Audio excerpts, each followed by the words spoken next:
નર્મદા મુખ્ય કેનાલના એક્વેડેકટમાંથી હજારો લીટર પાણીનો થઈ રહ્યો છે વેડફાટ। ગોધરા તાલુકાના મોટી કાંટડી ગામે પસાર થતી નર્મદા મુખ્ય કેનાલના એક્વેડેકટમાં પાણીનું લીકેજ।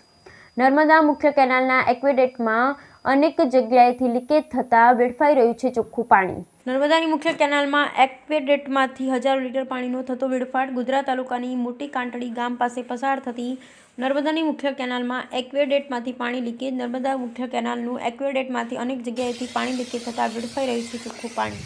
નર્મદા મુખ્ય કેનાલનું એક્વેડેકટમાં કાટ ખાયેલા સળિયા જોવા મળ્યા સાથે પોપડા ખરી રહ્યા। નર્મદા મુખ્ય કેનાલનું એક્વેડેકટ જર્જરિત દેખાઈ રહ્યું હોય ત્યારે કોઈ મોટી દુર્ઘટના આના કારણે બને એ પહેલાં સત્વરે સમારકામ કરવામાં આવે એવી ખેડૂતોની ઉઠી માંગણી। એક્વેડેકટમાંથી હજારો લીટર પાણી પૂર્ણ નદીમાં વહેતું હોવા છતાં સંબંધિત તંત્ર આળસમાં। ખેડૂતોમાંથી જાણવા મળેલ મુજબ પાછલા કેટલાક મહિનાથી એક્વેડેકટમાંથી લીકેજનો પાણીનો થઈ રહ્યો છે વેડફાટ।